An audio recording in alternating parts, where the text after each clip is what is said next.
Este es Salvador Dalí, perverso, polimorfo, anarquista, surrealista, excelso, divino, déspota supremo que rompe con todo, el Dalí poseído de un delirio furiosamente dionisíaco, el Dalí ávido de dólares, el Dalí exuso y monárquico. Y por encima de todas las cosas, como siempre ha dicho y se ha autoproclamado, monárquico. Pero no políticamente, metafísicamente. Para mí la monarquía es la prueba de la validez del ácido desoxirribonucleico, o sea que desde la primera célula viviente hasta la última, todo se ha transmitido genéticamente, pero no políticamente porque soy apolítico total. O sea, si saliera un partido monárquico, nunca quisiera participar en ese partido. ¿En un partido daliniano acaso? Tampoco. En absoluto. No estaría dispuesto. Cada día soy más antidaliniano. A medida que me admiro más, encuentro que soy una real catástrofe. Lo he dicho muchas veces, si hubiera 2000 Picassos, 30 Dalís, 50 Einsteins, pues el mundo sería prácticamente inhabitable. Pero que nadie se espante, no los hay. Afortunadamente. No los hay. O quién sabe si infortunadamente. Es curioso que Salvador Dalí últimamente se apostrofa mucho. Dalí en los viejos tiempos tenía una tal autoadmiración, una admiración por sí mismo, que siempre hablaba de sí mismo en términos encomiásticos y de excelsitud. Pues ahora no, ahora no. Y ahora, por ejemplo, aquí Dalí escribe a Dalí y le llama puerco. Exacto. ¿Cómo es posible? No, pero puerco en el buen sentido de la palabra.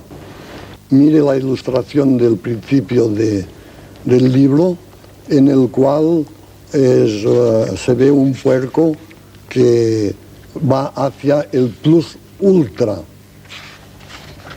Exactamente, eso se tiene que... Tenemos aquí una ilustración de este libro que se llama Carta abierta a Salvador Dalí, escrita por Salvador Dalí, en la que hay dos Dalís enfrentados. Exactamente, Dalí... y un puerco que soy yo, que voy hacia el non plus ultra, que se quitó el non y se dice plus ultra. Más allá todavía. Más allá todavía. Que hacen los puercos, porque los puercos nunca retroceden. Jesuíticamente van de un lado a otro, pasan a través de 1000 viscosidades innomables, pero siempre un paso más adelante. Es curioso que a Salvador Dalí le conoce el mundo entero como pintor y sin embargo pienso que sus obras literarias son realmente importantes. ¿No habrá más un escritor que un pintor en Salvador Dalí? Mi padre, que era notario pero que tenía una cierta afición a las artes, decía que soy mucho mejor escribiendo que pintando. Y seguramente es verdad, porque los pintores somos muy burros en general. En cambio, los escritores son mucho más inteligentes. Y si yo fuera menos inteligente, pues indiscutiblemente pintaría mucho mejor.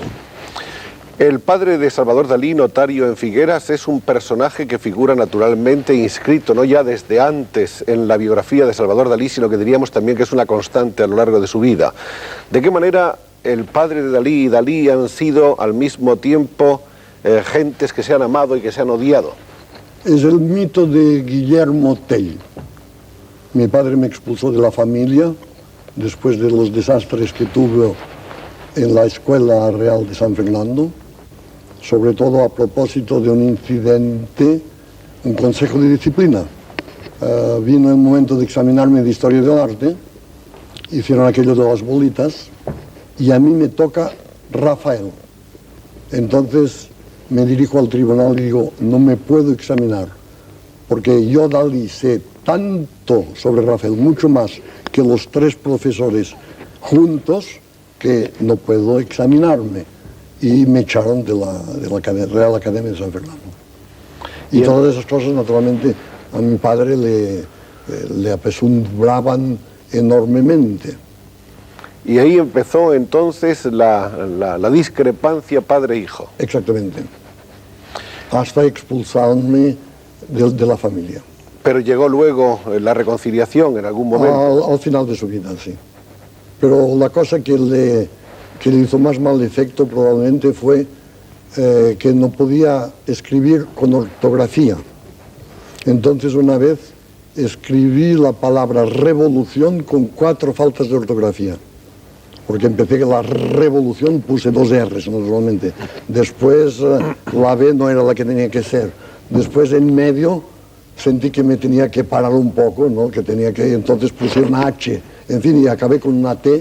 Y entonces mi padre se metió en la cama y dijo, este chico, pase lo que pase, tiene que morir cubierto de piojos.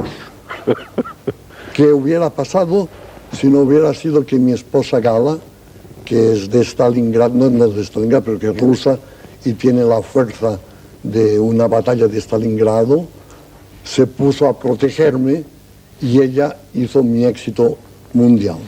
Pero de todas maneras un cierto complejo de Edipo sí ha venido arrastrando en su vida Salvador Dalí. No, yo he tenido el mito de Guillermo Tell. Siempre he sentido una manzana encima de mi cabeza con el peligro de esa expulsión familiar. Gala entonces significa la aparición en la vida de Salvador Dalí del elemento liberador y catalizador al propio tiempo. Exactamente, y al mismo tiempo es mi inspiración. Y además, ahora voy a decir una cosa que nadie hace, yo creo, sobre todo entre el medio de los artistas, es que cuando me casé litúrgicamente con Gala, me quedé con unas ganas locas de volverme a casar. Me gustó mucho. Y entonces al llegar a Porrigat, eso es lo que me pasa a mí, había un cura que se lavaba los pies en el mar y le dije, me gustaría volverme a casar. Dice, se puede hacer. Con el rito copto, que es perfectamente compatible con el rito cristiano. Entonces, ahora anuncio que yo me quiero volver a casar con mi propia mujer en los momentos en que todo el mundo divorcia. Yo otra vez, como un puerco, que hemos dicho antes, adelante me vuelvo a casar con Gala.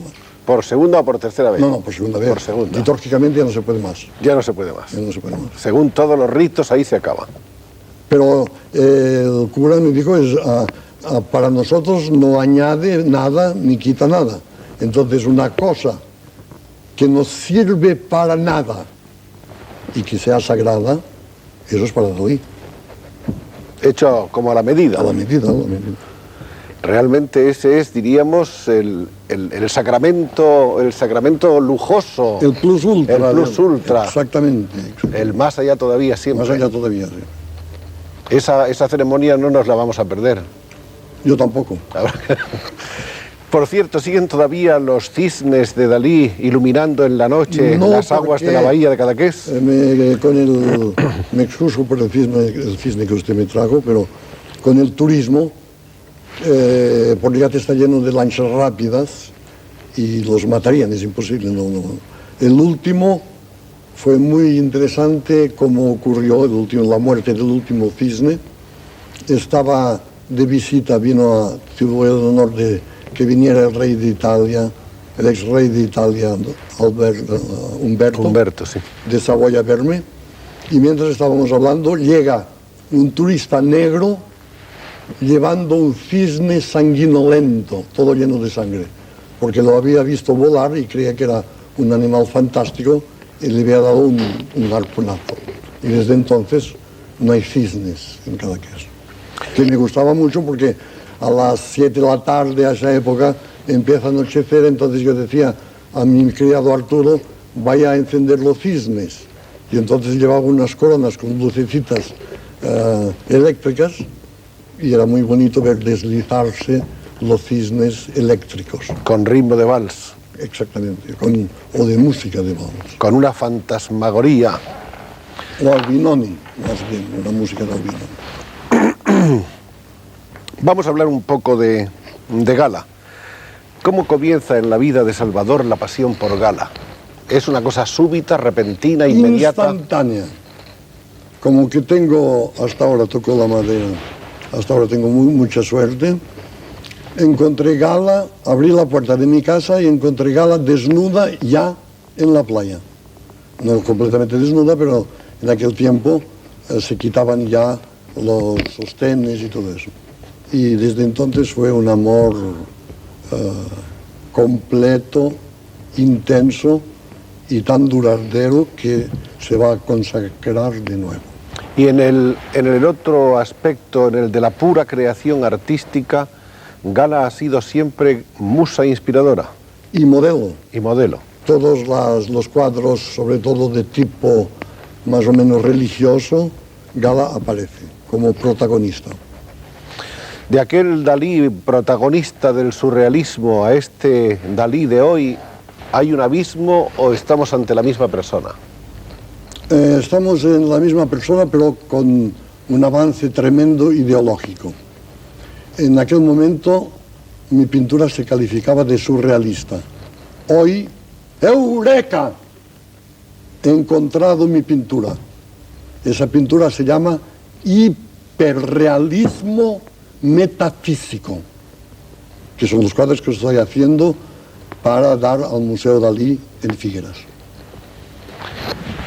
Ha sido entonces, por decirlo así, la alimentadora de esta nueva corriente en la vida de Dalí, Gala.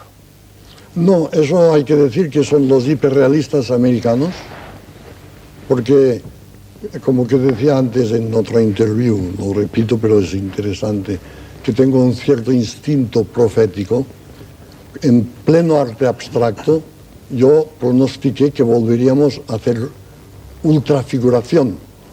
Y ahora la nueva vanguardia, como usted sabe, son los hiperrealistas americanos que lo copian literalmente de fotografías. Pero naturalmente, como Malebranche decía, lo que las cosas que vemos está en nuestra alma, no está en las cosas. O sea, por ejemplo, si Velázquez copia una fotografía, lo mejor que puede, le sale un Velázquez. Si un tonto copia exactamente una fotografía, le sale una tontería. Si Dalí copia fidelmente una fotografía, le sale un Dalí. O sea que no hay que preocuparse. La personalidad es absolutamente imposible de evitar. Y además no todo el mundo puede copiar lo mismo. Es imposible. Pero hay una paradoja que se había dicho mucho, que la fotografía sería la muerte de la pintura.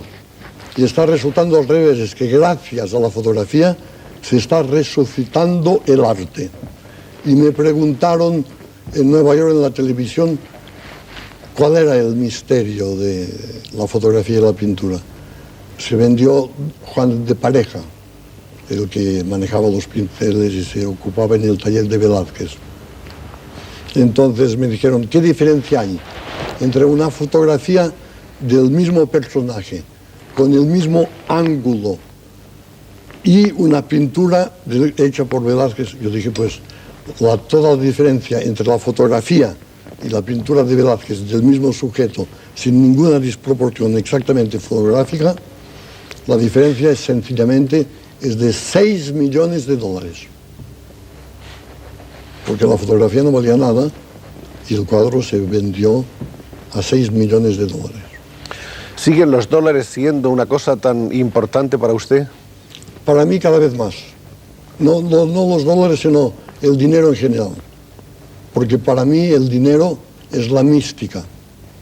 Y además lo devuelvo todo al pueblo español a través del Museo Teatro Dalí de Figueras. O sea que todo lo que poseo y todo lo que Gala poseo lo regalamos al pueblo español sin diferenciación de ninguna clase de política. ¿Quiere decirse que es como una fundación? Es una cosa un poco más compleja, pero de todas maneras el resultado es este. Volvamos a hablar de... Tengo que decir sí. Además que eso es importante, que el oro siempre tiene un valor místico. Yo no sé ni lo que tengo, ni las bancas donde están, ni nada. Pero en la Edad Media, todos los místicos, incluso nuestro sublime Raimundo Lulio, quería siempre transmutar la materia vil en oro.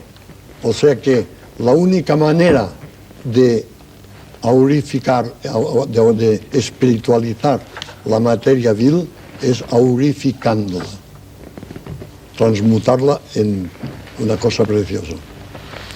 El oro así ha llegado a transformarse en algo más que alguna pasión puramente de atesorar. En absoluto no sé dónde está ni llevo nunca dinero. Una vez me encontré en Nueva York en el mismo taxi con Onassis y en el momento de pagar ni él ni yo teníamos 5 céntimos en el bolsillo, tuvimos que volver atrás al hotel para que nos pagaran el coche.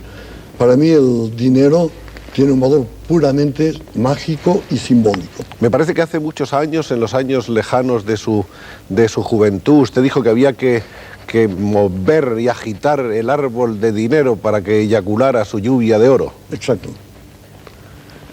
De usted se ha dicho que es un ávida dollars, ¿no? Es un anagrama que Bretón André hizo Breton el honor de hacerme, pero lo hizo pejorativamente.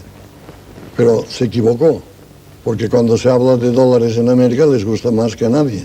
Entonces, al contrario, les gustó mucho llamarme así. Hay una serie de hechos de su vida a los cuales pasa usted revista en esta curiosa correspondencia consigo mismo, como es, por ejemplo, el famoso escaparate de la Quinta Avenida de Nueva York. Sí, eso es vale la pena de que se lo cuente. Esa es una historia que se ha contado de muy diversas maneras y me gustaría oír la versión auténtica. Pues la versión auténtica es de que en aquel momento el surrealismo estaba de moda en Nueva York. Y los escaparates, el Boniter, el más lujoso de la Quinta Avenida, me pidieron de hacer 2 escaparates surrealistas. Entonces yo me pasé toda la noche trabajando, el uno se llamaba El Día, el otro La Noche, y había cosas realmente horrendas.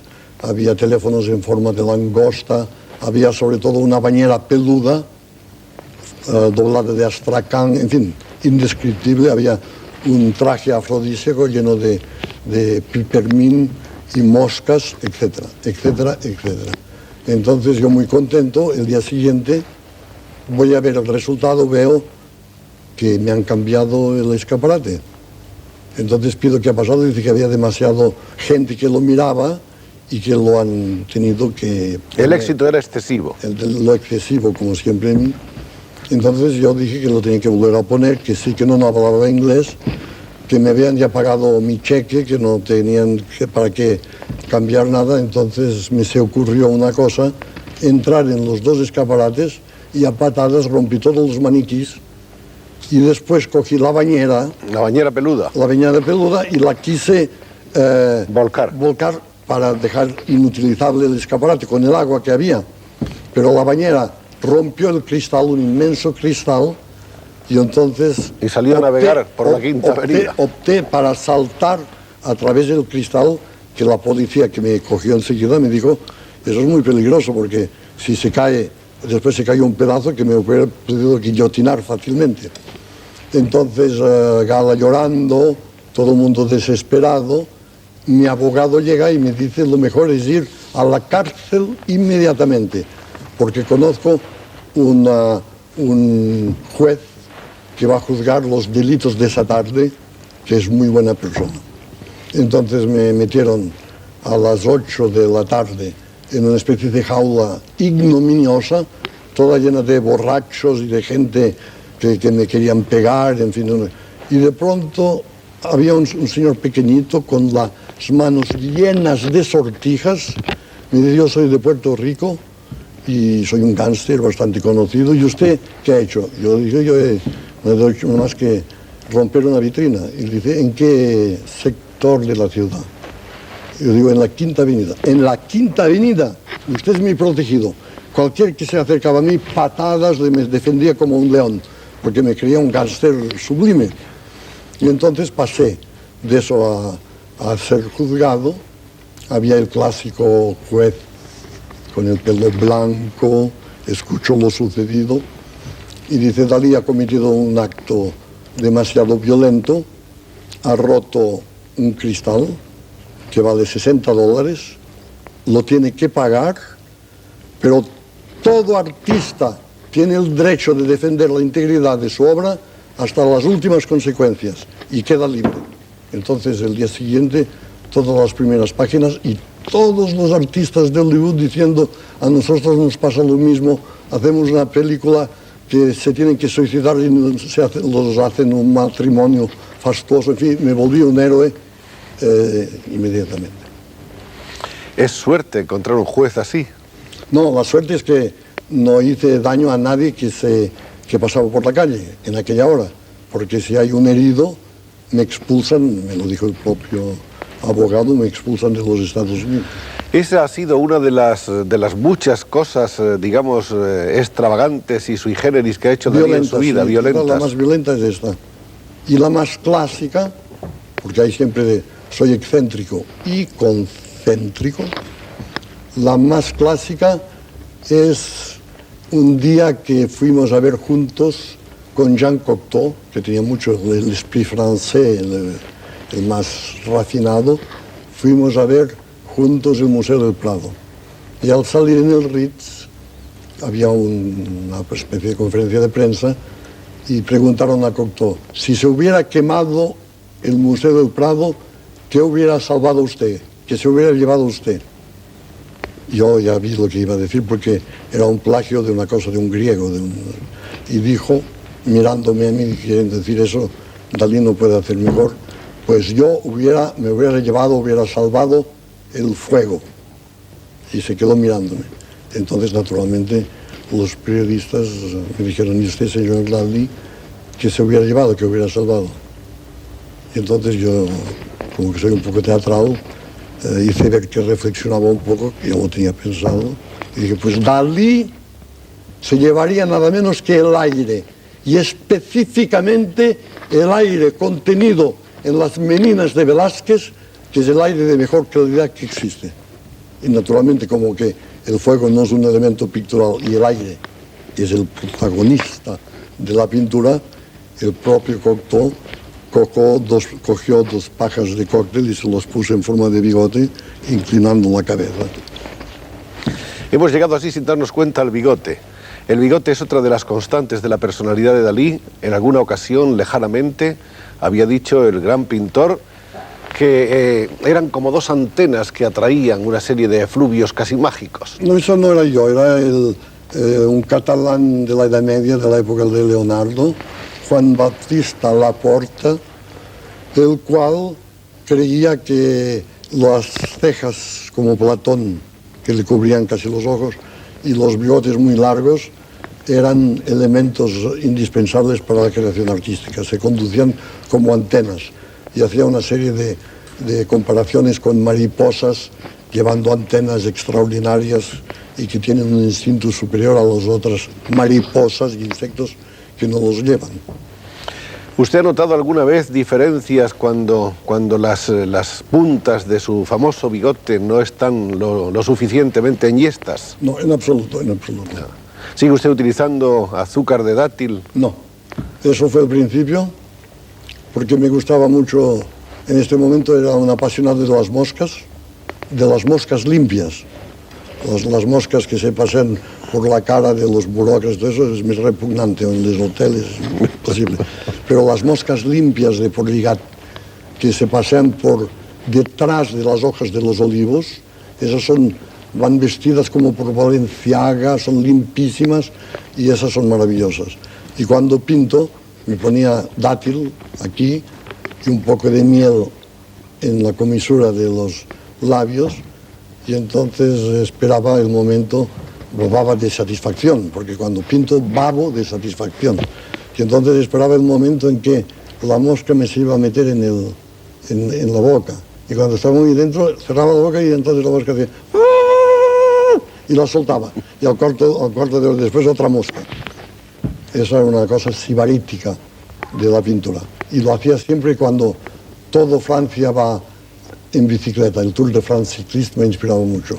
Todo el mundo en las cuestas sudando, la televisión y la radio hablando de los héroes del Tour de France, y yo con mi mosca en la... Porque además, cuando se baba y no se enjuga, se crea una cosa que no sé cómo se llama, en catalán es buquera y en francés perlèche, pero en castellano no sé cómo se llama, que es una especie de crosta Sí. que se irrita y después se vuelve a formar. Al cabo de una hora vuelve a estar un poco preparada para recibir otra mosca. Para seguir con los placeres artificiales. Exactamente. Maestro, la palabra sublime es una palabra que también figura muy constantemente a lo largo de su vida. Hace unos minutos usted la pronunciaba. Usted es un hombre que cree en la sublimación permanente. Exactamente. Yo creo que soy existencialista en el sentido que todo lo más vil se tiene que sublimar.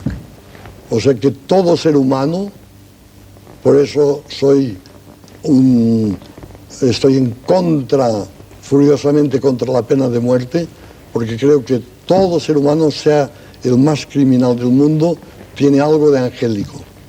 El uno tiene la nariz torcida, pero por de pronto tiene unos pies maravillosos, dignos de Rafael. Otro tiene una boca espantosa, pero en cambio en el fondo de los ojos hay como palletas de oro. Y en el espíritu humano, cada hombre tiene una parte de divinidad. Eso los anarquistas lo han dicho siempre. Los anarquistas de la época de los príncipes de Kropotkin y de Bakunin. Los románticos del anarquismo. Exactamente. Y en el caso de Dalí, ¿no ha habido también una época anárquica? Cuando ya era pequeño hacía todo para molestar, eso sí. Sobre todo un día, una anécdota muy buena, porque además soy muy cobarde, pero no podía soportar la juventud. Y los niños satisfechos de ellos mismos me repugnaban mucho. Y había uno que estaba con pan, chocolate, pancho sin pensar nada, como un tonto. Yo fui muy cerca de él y le di una bofetada terrible y hice caer el chocolate y el pan y empezó a correr detrás de mí, y cuando ya me alcanzaba me puse de rodillas a pedirle perdón y le largué 25 pesetas. Y a pesar de eso me dio unas patadas llenadas. Qué falta de sentido del pacto, ¿no? Exactamente. Es una componenda de lo más normal. Yo te pego, pero te pago, ¿no? Exactamente. Sí, sí. Maestro Dalí. Eso me ocurrió en París también y fue un lío terrible porque delante del café de la ópera un taxista me derribó, le empujó por el suelo. Sí. Me revolcó por el suelo, yo me levanté y le di 300 francos. Y había la policía y no comprendía por qué le había, porque dijo, no me ha hecho daño, no me ha matado, pues estoy muy contento. Vengan al cuartelillo a explicarse, aquí hay un misterio. No podía comprender que un señor un taxi lo derriba de una propina. Es que hay gente que no entiende nada. Y Dalí casi nadie. Y a Dalí casi nadie. La prueba es que yo mismo, hace 40 años que estoy escribiendo para ver quién soy, y aún no lo he logrado. No. Quizá usted esta noche. Lo vamos a lograr con un poco de suerte, nuestros amables espectadores y nosotros.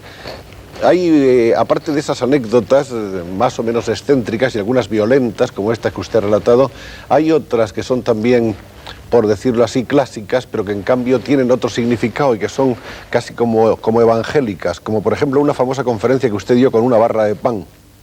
Sí, en el centro, con Miravillas, organizado en un sitio de anarquistas en Barcelona, así, con una barra de pan en equilibrio. Una barra de pan en equilibrio sobre la cabeza. Sobre ¿no? la cabeza. De esas he hecho muchas. Y luego está la vieja historia de sus discrepancias con Picasso. Esto es absolutamente falso. Los periodistas se han siempre entojado, porque nuestras pinturas son completamente distintas, a creer que estamos reñidos. Es todo lo contrario. Picasso, que es un ser muy generoso, fue el único que me prestó dinero para irme a América. Y ahora se acaba de encontrar un documento que será sensacional, se va a exponer en Londres, en el cual hay la colaboración en un grabado de Picasso con Dalí, lo que no ha hecho con ningún otro artista. O sea, era un diálogo, él me daba la plancha con una silla, por ejemplo, un poco antropomórfica, y yo el día siguiente le añadía 2 huevos fritos.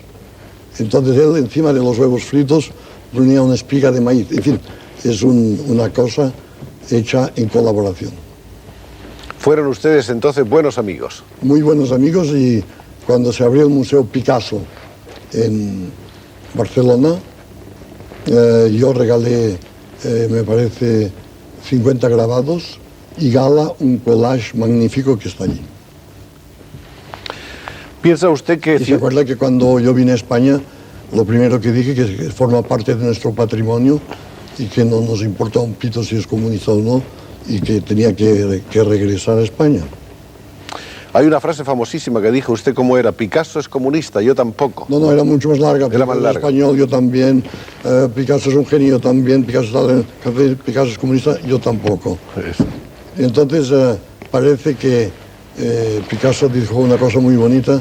Dijo, parece que Dalí me tiende la mano, pero de momento no veo más que la falange de la mano. Y es absurdo, porque yo nunca he sido falangista, ni mucho menos, ni he pertenecido a ningún partido político, nunca en mi vida. ¿Es usted hombre de muchos o de pocos amigos? De ningún amigo. ¿Ni uno? Ni uno. ¿Porque no les deja usted llegar o porque ellos no son capaces de hacerlo? No, porque toda mi pasión está en el amor que tengo por Gala y no tengo sitio para más.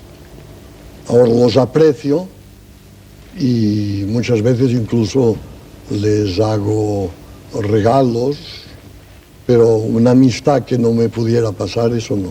¿No es usted egoísta entonces? ¿Cómo? Egoísta, ¿no es usted? No, porque Gala sustituye todas las pasiones. Al contrario, yo mismo cada vez digo que soy un pintor detestable, que es un poco también, un poco comedia eso, porque cuando se dice que pinto mal, entonces hay gente que dice, hombre, tampoco está mal como eso. Hablando un poco de su pintura, que naturalmente es lo más importante que la gente conoce de usted, está siempre, de cualquier modo, dentro de una fidelidad a lo clásico. Cada vez más. Cada vez más. Y cada vez más Velázquez. ¿Y su vieja predilección por Rafael? Menos, mucho menos, y mucho más los tres son Velázquez, Rafael y Vermeer. Y naturalmente Velázquez es el genio supremo y después viene el holandés, el Vermeer de Delft. ¿Trabaja usted mucho ahora? El doctor Puigvert me recomendó de trabajar, pero no mucho, y entonces yo me se ha ocurrido de pintar nada menos que la Capilla Sixtina de Miguel Ángel en mi museo. O sea, trabajo más que nunca.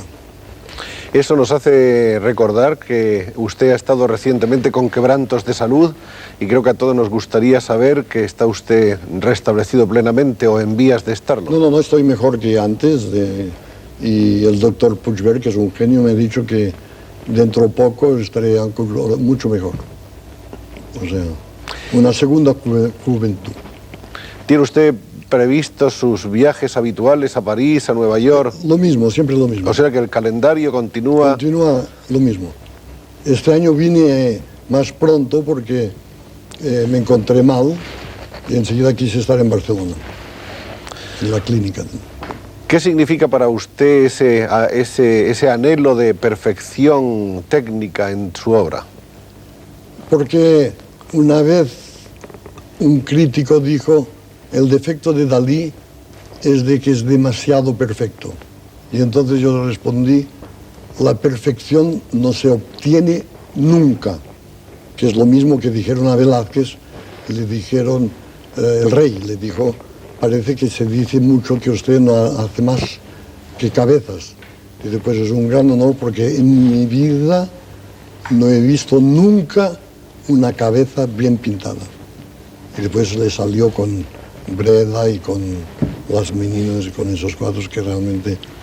Aparte de todos esos happenings que usted ha protagonizado en París y en tantas otras capitales del mundo, en las que ha hecho a lo mejor demostraciones de una gran velocidad pictórica, manejando pintura y pinceles y objetos más o menos surrealistas o abstractos y estrafalarios, la verdad es que tengo entendido que usted es más bien un pintor lento, meticuloso. Sí, sí, como una pequeña cocinera. Yo cuando era pequeño quería ser, no cocinero, quería ser cocinera. Y ahora después quise ser Napoleón, después quise ser Dalí. Ahora quisiera ser Dalí, pero aún no lo soy. Pero soy una buena cocinera de la pintura al óleo. De sus años infantiles, ¿cuáles son los recuerdos más entrañables que conserva todavía, que tienen raíces en su corazón? Los más entrañables son los que datan de cuando Dalí vivía en las entrañas de su propia madre. La vida intrauterina. Exactamente, porque yo tengo recuerdos perfectos de mi vida intrauterina y parece que Casanova también los tuvo. Y el doctor Freud, cuando lo vi en Londres, me los confirmó. O sea, yo veía y veo unos huevos fritos maravillosos sin el plato, huevos en el plato sin el plato, con los bordes fosforescentes que se agrandan, que se encogen, que son realmente imágenes del paraíso perdido, que es el paraíso de antes de nacer. El paraíso se pierde cuando se viene al mundo. Sobre todo si hay un trauma de tipo de asfixia o de dificultad. Por eso los suicidas casi siempre son gente que nació de una manera imperfecta y quieren volver al paraíso perdido, que era el coloidal total de los jugos maternos. ¿Su nacimiento fue traumático? No, parece muy feliz. ¿Ha sentido usted celos alguna vez de alguna persona de la familia? Nadie, soy el hombre menos celoso de todos. O sea, siempre me quieren, o pone que no me gusta tal pintor, me gustan todos en general, pero hay ciertos que me gustan más, naturalmente. ¿Y en la familia está usted más cerca de su madre que de su padre? Yo creo que mi padre me impresionó mucho más, porque mi padre era ateo y muy exaltado, y entonces empecé a creer que la cuestión de la religión era cosa más bien de las mujeres, porque mi tía y mi hermana, en fin, las mujeres iban, sobre todo mi madre iba a misa. Y ahora es el contrario, ahora cada día soy un poco como Buñuel, cada día me acerco más, yo creo, a la fe, que es una gracia de Dios. Usted y Buñuel protagonizaron juntos una etapa histórica con dos películas, de la muerte, el perro andaluz y La Edad de Oro, ¿no es esto? Exactamente. Esas dos películas fueron como la explosión del surrealismo en la vía cinematográfica. Pero fue realmente una colaboración, porque también los críticos dicen Dalí hizo eso, Buñuel eso, y quieren dar méritos al uno al otro, y es absolutamente falso. Fue una colaboración fraternal absolutamente de compenetración total entre los dos. O sea, yo iba a decir una cosa y él iba a decir la misma. En algunas de las cosas que se han escrito sobre usted y en algunas de las cosas que usted ha escrito sobre sí mismo, se ha dicho que ha habido siempre una relación con su padre un poco curiosa, en el sentido de que él representaba para usted un poco Moisés y Júpiter al mismo tiempo. Exactamente, el poder absoluto. Era un tirano y al mismo tiempo era No, era muy bueno, pero cuando se enfadaba, sus gritos, casi todo Figueras se enteraba, porque gritaba mucho. Y eso me hacía una impresión enorme. Pero sin embargo luego era tierno con usted. Sí, me quería muchísimo, muchísimo. Pero quería que fuera notario después que fuera agricultor, y al final el profesor Núñez, al que debo toda mi técnica, le convenció que fuera a la escuela de San Fernando en Madrid. Es inevitable que hablemos de un hermano anterior a usted y que murió. Sí, murió de meningitis y parecía que daba pruebas de una gran inteligencia. Y entonces eso creó un mito que el doctor Pierre Romaguera ha escrito un libro, o le está escribiendo, sobre los dioscuros. O sea que me hicieron una cosa muy buena y muy terrible al mismo tiempo. Mi familia me llamó el mismo nombre que el hermano muerto, Salvador. Y entonces yo estaba terrificado, tenía el terror de ese hermano muerto, y para diferenciarme del hermano muerto tenía que cometer todas esas excentricidades para afirmar constantemente que yo no era el otro hermano muerto, que yo era Dalí, el Dalí vivo. ¿El nombre cree usted que de alguna manera le ha marcado el llamarse Salvador? El hecho que el otro se llamaba Salvador. Eso sí, seguro. Pero independientemente de eso, no ha significado nada Francisco especial. Pujols ha dicho que Salvador, como su propio nombre lo indica, está destinado a salvar la pintura moderna de la confusión y del caos. Eso es Pujols, que es, ¿Usted cree? Para mí es el filósofo catalán más importante que existe, muy poco conocido, y ahora que tenemos el honorable señor Tarradellas, que empieza la profecía de Pujols, que dijo que Cataluña tendría la hegemonía no solamente de España, junto con España, sino del mundo entero, que ya es lo más que se puede decir. Estamos entonces, según usted, en el alborear de una edad de oro. Un renacimiento catalán, seguro. De un renacimiento catalán. Y sobre todo basado sobre la metafísica de Raimundo Lulio, que es el escritor, en fin, es de Palma de Mallorca, pero es el escritor más importante que Cataluña ha tenido. Usted nació en 1904, me parece que fue un 11 de mayo, a las 8:45. Eso no sé. No se porque acuerda. Mi padre no lo sabía tampoco, porque eso está en mi vida secreta, pero se quemaron los papeles, en fin. Cuando usted hablaba de sus recuerdos prenatales, ¿podría explicarnos alguno de ellos materializado como? Sí, los huevos fritos. Los huevos fritos. Los huevos fritos. O sea, una especie de círculos que son muy parecidos a cuando en el instituto los niños decían vamos a jugar a ver ángeles, y entonces se apretaban los ojos hasta salir unos círculos de colores mágicos, que probablemente era mi posición fetal, era con los puños muy apretados contra las órbitas.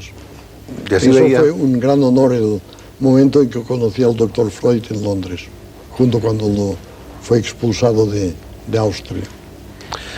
La idea de la muerte ha sido otra de las grandes obsesiones de su vida.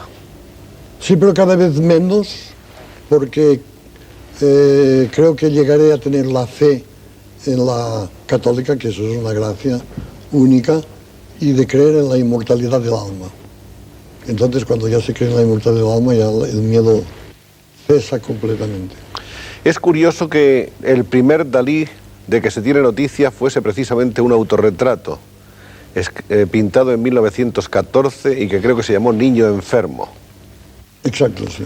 Donde pintaba usted al niño Salvador Dalí. Yo siempre estaba enfermo, que me gustaba mucho. En fin, para mí 38,5 era una temperatura ideal. Y además no ir al colegio y ser mimado, porque mis padres, como que el otro se había muerto, pusieron toda la ternura sobre el nuevo Dalí. Eso es natural. Después se dejó usted influenciar bastante por el puntillismo. Todo, el futurismo, el cubismo. Todos los ismos. Todos los ismos. ¿Usted cree que eso era absolutamente necesario? Era una necesidad vital para Dalí total, atravesar por todos esos estadios informativos. Todo. ¿Y dónde está el más auténtico de los Dalís de esas épocas? Están en Figueras.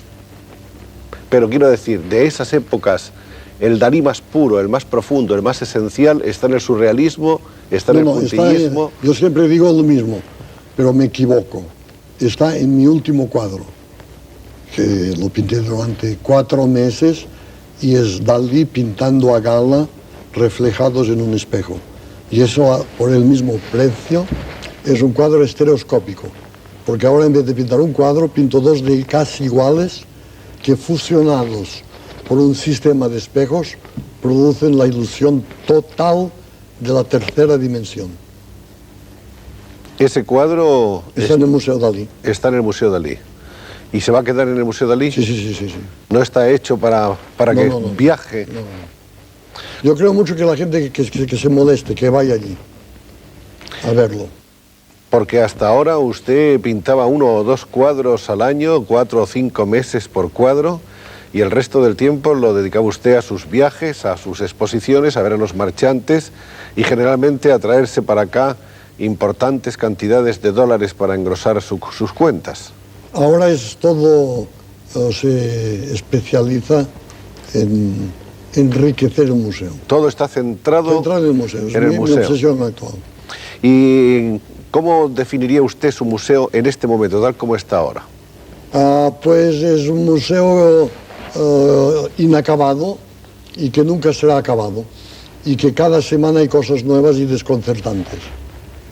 O sea, la obra de arte no es tanto las obras de arte que contiene, sino el museo el mismo en tanto que objeto imperialista y surrealista. Recuerdo cuando Federico García Lorca le dedicó a usted una oda inolvidable. En la revista de Occidente. Oh, Salvador Dalí, de voz aceitunada. Bella oda. ¿Le impresionó a usted eso o en ese momento lo encontró como un homenaje de amistad más que otra cosa? No, yo creo que es uno de los poemas buenos. En aquel momento, justamente, es cuando conocí a Gómez de la Serna, que se va a publicar porque yo era muy tímido, pero por timidez le recité un verso en catalán de Joan Salvat Papasseit, que decía, como decía, en fin, una cosa de un marinero, en fin, no me acuerdo ahora de cómo era, pero acababa con la palabra terra, y eso le impresionó mucho, no comprendió nada, pero le impresionó mucho.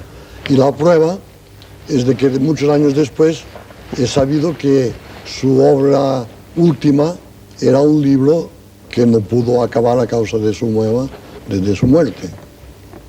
Sí, cantaria cançons com els marins de guerra i portaria els pantalons acampanats de baix.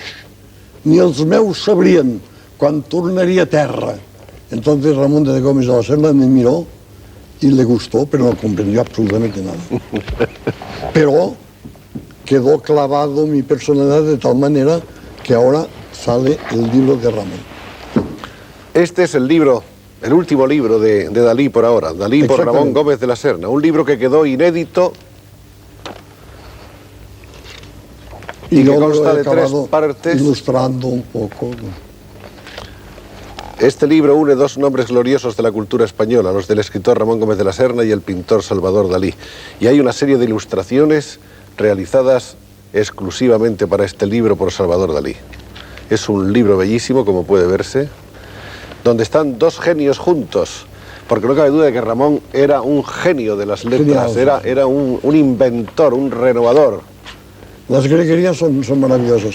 Le dije una que no era mía, que eso un poco, pero tampoco dijo que era de quién, era de, en aquel momento los poetas eran magníficos, estaba el Federico, estaba Alberti, estaba Garfias, que se murió, y tenía un poema que yo le dije también a Ramón, que decía, las esquinas de las calles son de papel y pasan las golondrinas doblando y desdoblando esquinas. Y eso dice, eso es una greguería. Me pareció. Era muy Ramón de Gómez de la Serna. O sea que yo no, en el fondo no he hablado nunca más que le he hecho efectos y han dado resultado. Es curiosa esta colaboración en el tiempo, a través de los años y de unas vidas tan ricas y de la desaparición de Ramón, este reencuentro en el tiempo de Dalí. Yo no lo vi, cuando volvió a España no lo vi. Yo no lo vi, quizá lo he visto 4 veces en mi vida, y siempre en el Café Pombo, con don Ramón del Valle Inclán. Era una tertulia maravillosa. Volvamos a Federico. ¿Qué significaba esa amistad de Federico y usted desde su punto de vista personal? Pues es la más grande que he tenido. Cuando hablo de amistad, es la más grande que he tenido, no hay ninguna duda. Él tenía una especie de sensibilidad especial también para la pintura. Hacía unos dibujos con lápices de colores que eran una maravilla, y que yo organicé una exposición en Barcelona en las galerías Dalmau de los dibujos de Federico García Lorca, el cual me hizo varios autorretratos. ¿Usted sigue pensando todavía, quiero decir, los relojes blandos están todavía en vigor? Sí. ¿Hay alguna explicación filosófica para eso? Muy importante, pero que produjo un muy mal efecto cuando vinieron 3 jesuitas franceses y me dijeron: ¿por qué hace relojes blandos? Digo: porque es la carne de Cristo, porque es como queso, como el camembert, la angustia del camembert del espacio. Y entonces se fueron un poco preocupados. Y al cabo de una semana me mandaron una carta que Fray Luis de León, nombrando los nombres de Cristo, lo compara al queso, a las virtudes de coagulación del queso. Entonces subí en prestigio en los jesuitas. ¿Cómo ve usted la vida moderna, Salvador, este mundo en que estamos? Es muy glorioso de vivir los días. Yo me hubiera preferido, de una manera egoísta, el Renacimiento italiano, pero como que soy un fanático de la técnica moderna y de la información, vivimos unos momentos realmente únicos en la historia de la humanidad, sobre todo en biología y en física nuclear. Porque yo siempre procuro de tener amigos, en fin, amigos no, pero conocidos, que me informen de lo que pasa en el mundo científico. Y es realmente prodigioso. ¿A usted le interesa alguna parcela de la ciencia más que las otras? La física. La física. Y naturalmente la biología. Y el día que los biólogos se unan con con la bioquímica y la física nuclear, entonces es lo que pasó a Heisenberg y a otros que tenían conocimientos de las dos cosas. Porque lo desgraciado de nuestros días es la monstruosa especialización de cada ciencia. O sea, el que sabe de física no sabe de pintura, el pintor no sabe de física, el biólogo muy poco de física. Todo está demasiado especializado. ¿La conquista del espacio qué le ha parecido a usted? Ha traído bastantes datos de información muy apreciables, pero yo no he creído nunca, en fin, el día que me traigan un extraterrestre, me levanto y le saludo con el sombrero, pero me molestaría mucho de pensar que hay vidas en otros planetas. Yo creo que vivimos en la Tierra y que la Tierra es el único planeta con el fenómeno maravilloso y único de la vida. Otro de los 3 grandes nombres de la pintura española de este siglo es el de Joan Miró, que no hemos citado todavía. ¿Buenas relaciones con él? No lo he visto de hace mucho tiempo, pero lo admiro mucho. También los periodistas han querido decir que no, porque hace cosas distintas a las mías. Y es curioso porque a mí me interesa mucho más hablar o estar en contacto con la gente que piensa lo contrario de lo que yo pienso, que los que piensan lo mismo que pienso yo. Y España es un país de pintores maravillosos. Además de Miró está Tapias, que es un pintor magnífico, y uno de los que malogrados, que se murió, es ¿cómo se llama? Millares. Manolo Millares ha hecho 2 o 3 obras extraordinarias. ¿A dónde cree usted que va la pintura? Hemos pasado ya, hemos superado las épocas de la abstracción pura. Ya le he dicho, el hiperrealismo y ahora el hiperrealismo metafísico. Porque yo he logrado matemáticamente empezar el cuadro más atrás, haciendo un hueco en el cielo, o sea, más lejos que el horizonte físico. O sea, todo lo que está más lejos del horizonte físico es automáticamente metafísica. Y nosotros tenemos los santos más maravillosos, Santa Teresa, San Juan de la Cruz, los metafísicos más sublimes. ¿Sigue usted haciendo joyas? ¿Con figuras más o menos reales? No. He hecho un Perseo, he hecho un Cristo y voy a hacer una Santa Teresa de Jesús, que está por terminar. ¿Esculturas de una pieza o múltiples? Una sola pieza. ¿De gran tamaño, de tamaño pequeño? No. Más o menos así. Pero muy acabadas y muy... Usted ha diseñado gran cantidad de joyas, ¿no?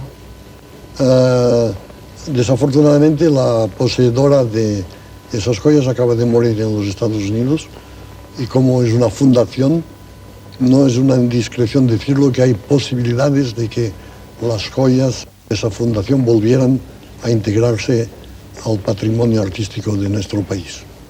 ¿Incluso en el Museo Dalí? En un anexo, porque el Museo Dalí ya casi está repleto. Pues es una gran noticia. Gran noticia. Por eso se la doy. Muchas gracias. Bueno, maestro Dalí, le agradecemos mucho que después de tanto tiempo hayamos podido tener esta oportunidad de conversar un rato para los amables amigos de este programa. Y lo espero en el museo para que vea Iremos al el museo. hiperrealismo metafísico. Iremos un día al museo y además iremos con las cámaras para que usted nos muestre y comente para el pueblo español lo que usted quiera acerca de él. Muy bien. Muchas gracias. Encantado.